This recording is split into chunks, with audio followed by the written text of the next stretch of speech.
Hello everyone, and welcome to another horrific review. Well, tonight I'm doing Don't Be Afraid of the Dark. You may know this was one of the earlier posts I picked it up during the week, one of the random DVDs. So just seemed right to have a go and do a review.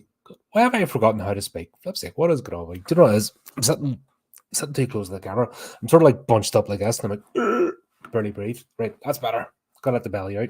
You know how it is. Right, so that's another response by Guillermo Del Toro. Uh, Generally enjoyed it. Decent movie, but it was more like, as opposed to a movie, it was more like one of his episodes of Cabinet of Curiosities, just extended a bit, if that makes sense. It more that sort of a feel to it than like a full length movie, but all in all, decent. So starts off, we've got Blackwood Manor, and we've one of the housemaids coming down the stairs, and she hits a tripwire. She's calling for the Lord. He tells her to come down, and it was weird because this was supposed to be in America, but he's a Lord. You're like, well, what's going on here? But he's a wildlife painter or something. It's a bit of a strange premise. You've got a Lord living in America, but he's a painter, etc. I think you have to. I think you have to switch off the logic centers for this one. So this is one you don't think about too much, and you just sort of go and enjoy the atmosphere. I think that's the best way to do this movie. Just enjoy the atmosphere and the general story. It's nothing new or groundbreaking. It's a creature folktale type thing. So that's what you kind of go on with the expectations of it. But anyway, we see the effectively he lays a trap for the maid, brings her down, and then effectively knocks her out, takes her teeth out. It seems he's done it to himself, but effectively he kills the maid, takes her teeth, and then you see him going over to this fireplace, putting all the teeth in a little tray and offering them in. So we're looking at Tooth Fairy's Fae. Already we're being told what it is, the sort of offerings, and do we have it's symbols drawn? Yeah, there's symbols and stuff drawn as well. So yeah, we're looking at that. We're looking at fairy folk, essentially. So we're being told straight away what the tale's about. Oh, there's Chris on. All right, man. How's it going?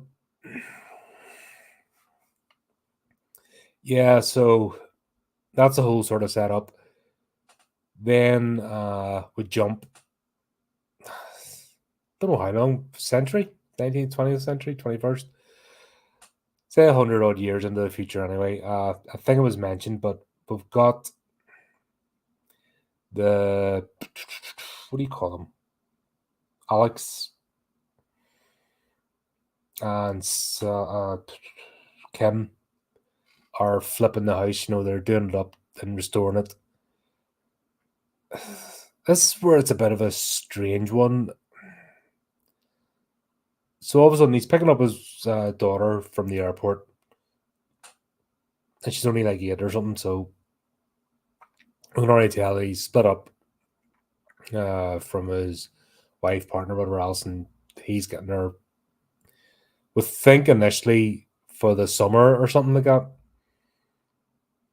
It's a bit strange, but as we find out, something's happened, and his mother says he signed over custody to him, but he's not too fussed about it because he's got this big project of doing up this manor, and it's to get his career back in order. Sorry if I'm stumbling a bit here because it's a bit of a head scratcher of a plot.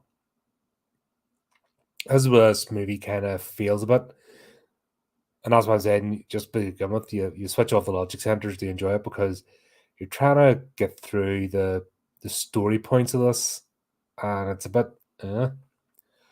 So something's happened. She's been sent to her father. Mother doesn't want her or something.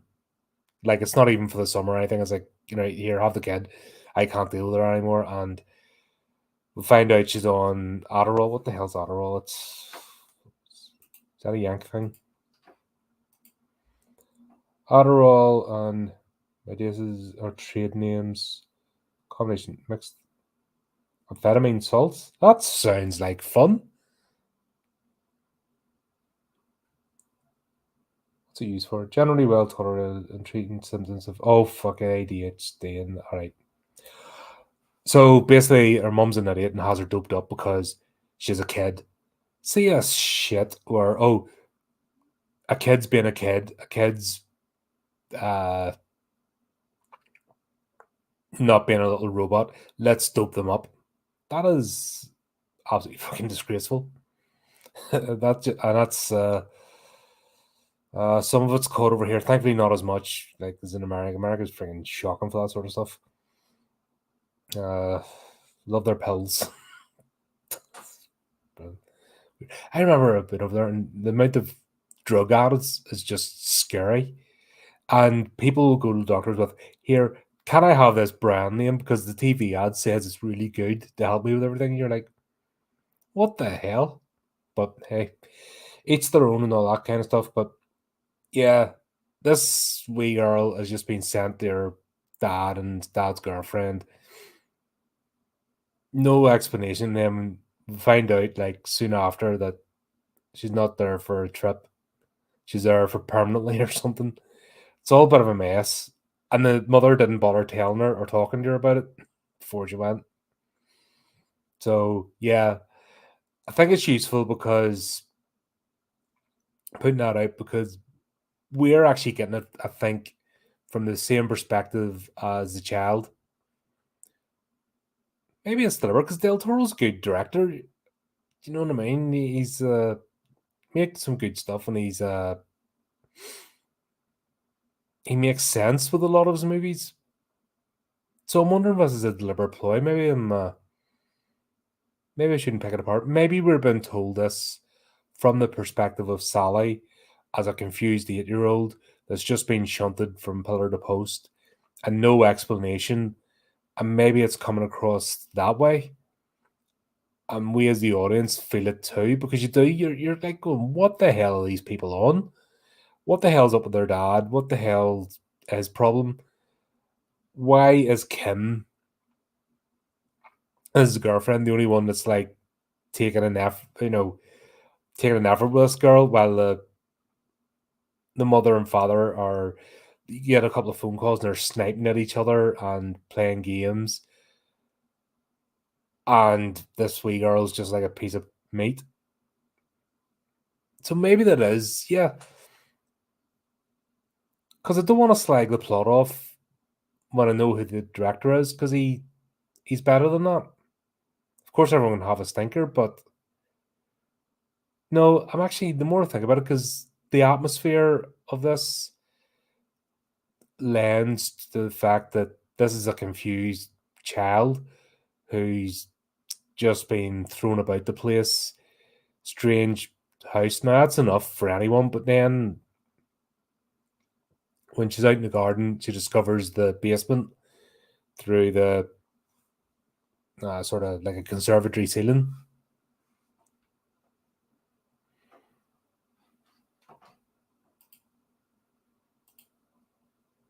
Yeah, what's going on there? Things that her them kills me. Newspaper hell. Pillsbury Doughboy.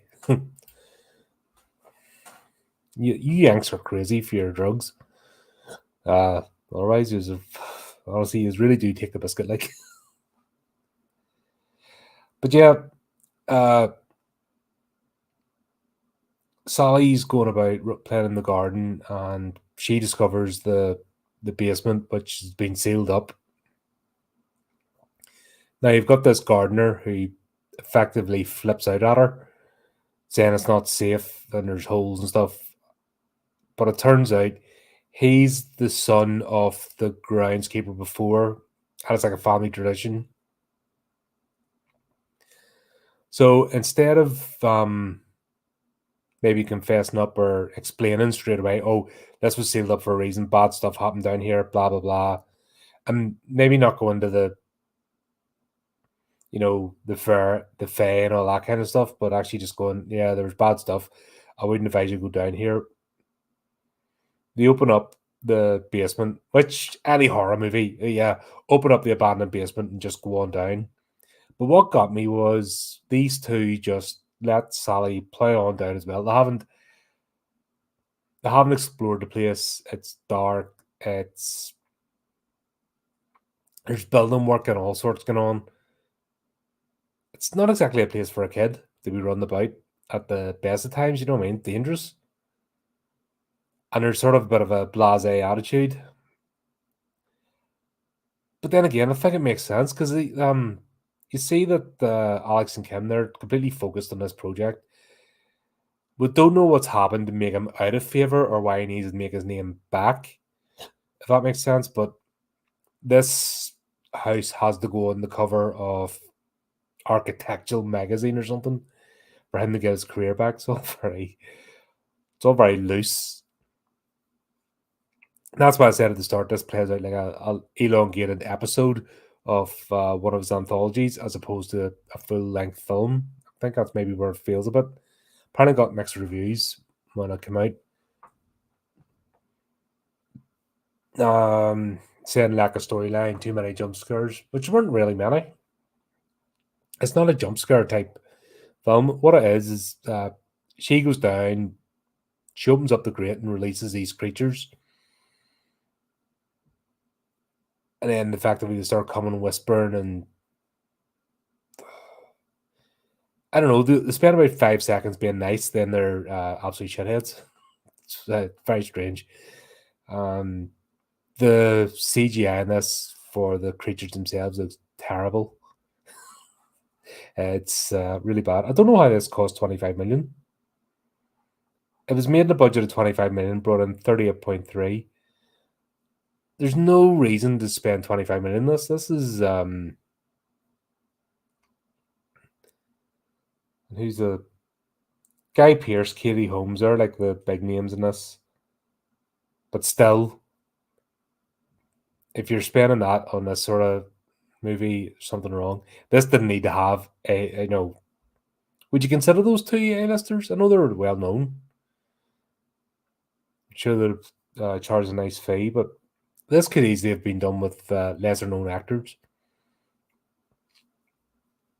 It's just that, I mean, the story's simple, so it doesn't need any great performances. Just mediocre and get on with the story. The wee girl that plays Sally, Bailey Madison, she was actually quite decent in this, in fairness, because she effectively carried this story because it's about her and her experience and coming for her. So she did brilliantly actually, because this could have been, child actors like they're hit and miss, but she definitely makes a movie. If she had given a bad performance, this would have been unwatchable.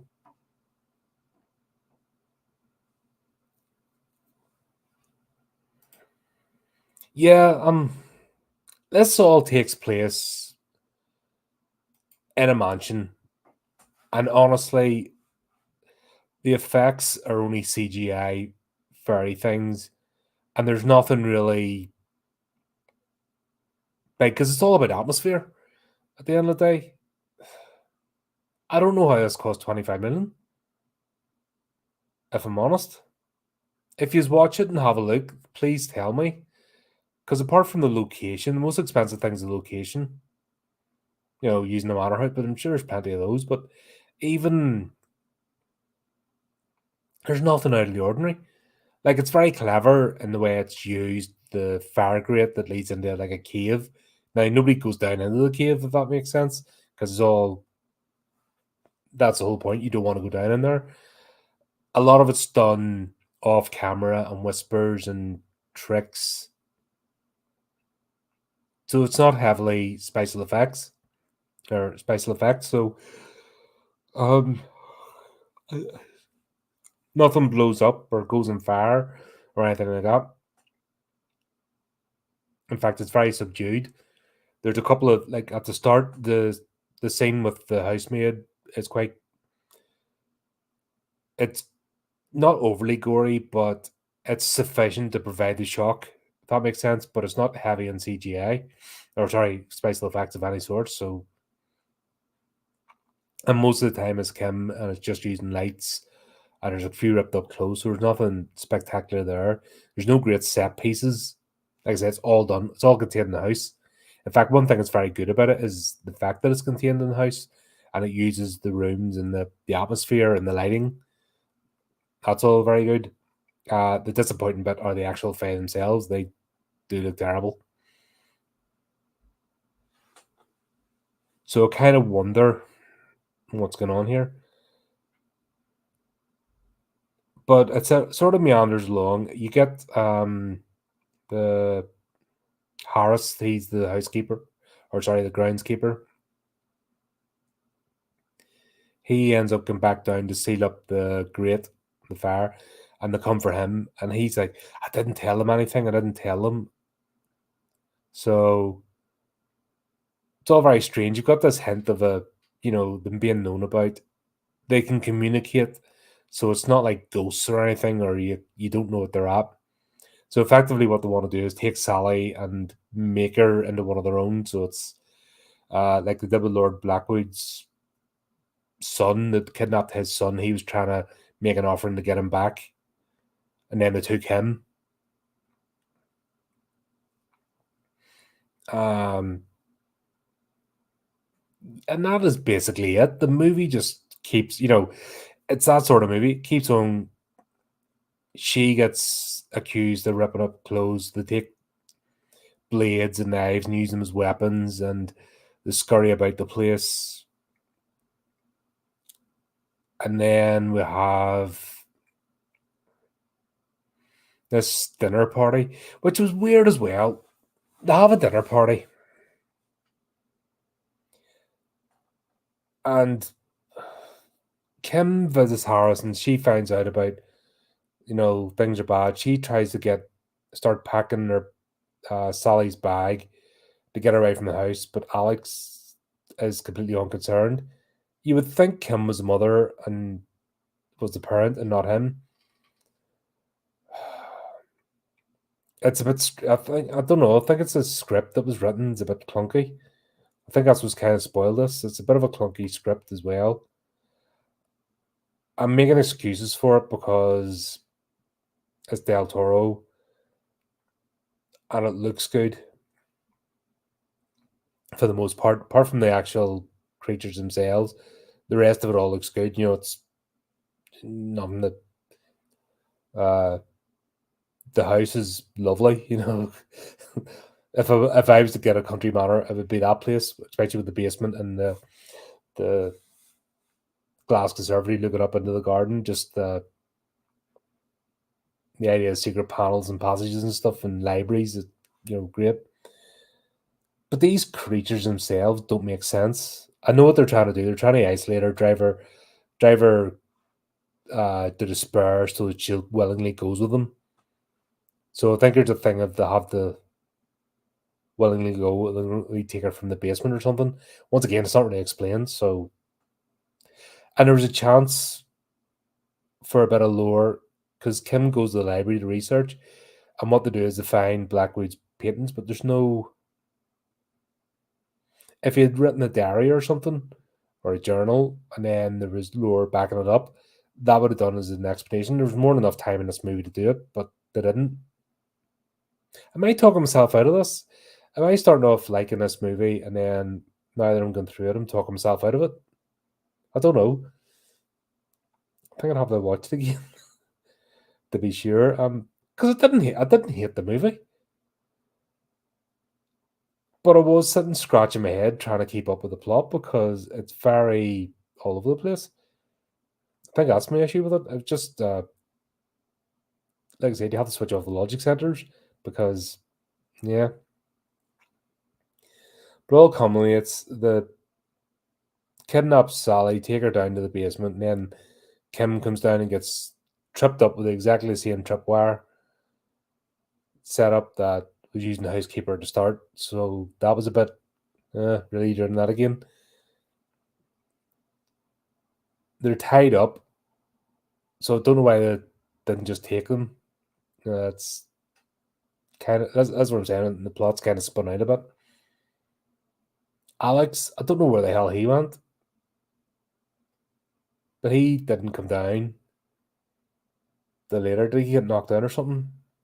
Some strange things happening, but yeah, we'll have. They're trying to take Sally down the grate. Kim steps in, unties her, and then the other sort of gory scenes is the pull ropes, tighten to break her legs, and then they throw her, bring her into the grating. There's not really much of a plot with this, so that's what I think is going to be one of my quickest reviews ever. Yeah, so she basically sacrificed herself. Alex turns up and takes Sally away, and then everything goes the dark. And then it's supposed to be some time later they come back and they leave a picture for Kim.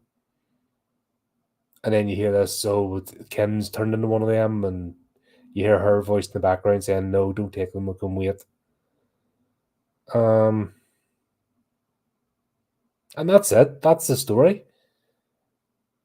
Not really much there, to be honest. How did this cost 25 million?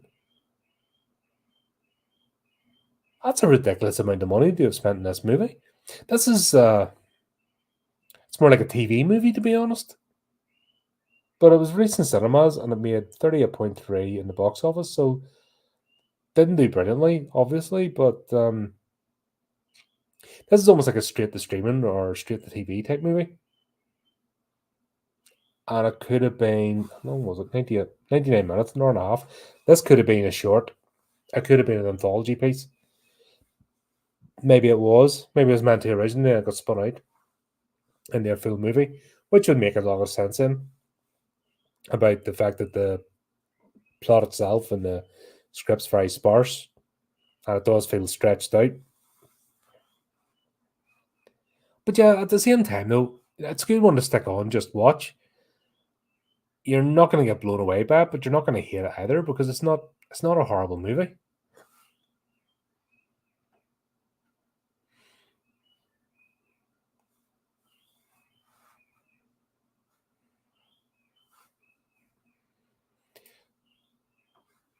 Well, that was the kind of thing. Yeah, that might work. They did use light. They used night lights and stuff. These creatures don't like the light, so that's how it comes about. And then the stay in the shadows and so forth, and light, and a bit like Gremlins, they don't like bright light. But yeah, it was all right. It was an all right movie. It wasn't horrible. I've seen a lot worse, and there's movies I've watched and I've just went, "What the hell is this?"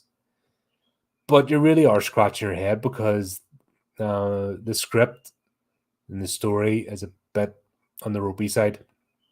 We'll just put it there. Yeah, it looks nice. It has the atmosphere. The best actor in this is the wee girl, Bailey Madison, who played Sally. She really does manage to hold the thing together. She's the lead in this, and she does her job well. So fair play to her, especially at that age, hold the movie at all. Because if she had given a terrible performance, you'd just switch this off. I don't understand the Alex character, who Guy Pearce he plays that him. I don't get his motivations, and he doesn't act like a parent. It's all very strange, but maybe that's part of the plot, deliberate. But it's just the presentation of it not great, and that's it. It was kind of predictable. You know what I mean? You knew it was going to go a certain way. What they're trying to do. The fact that they took Kim and she didn't escape as well was sort of a bit of a shock, shock factor. But you're not really surprised because you kind of guess it was something, something like that was going to happen. The bit of them coming back to the house and leaving the photograph or leaving the picture was a bit strange. Didn't get that. It was just that she had been turned into one. But they all talk in strange voices, but she's very clear. Yeah, but like I said, this could have easily just been a TV movie. That's the way it feels. It doesn't feel like it's a for cinemas. Pull the gap. But not terrible. But there you go. I'm just waffling now because there's not really much else to say about this. That was it. It was a movie. Wasn't awful. Looked nice. Nothing we haven't seen before. Would dare say there's been a lot out there done better. But there you go. If you do watch this, let me know what you think. Be interested to hear your thoughts. Do you agree, disagree? Did it land differently for you? Does my theory about, it deliberately being confusing to give it from the child's perspective, is that a sound premise, or am I just trying to make sense of it? Be interested to know out there. But there you go. Let's continue to chat in the comments. And until next time, keep updated with the channel, do the type of clicky things. And until next time, keep it creepy, keep it horrific.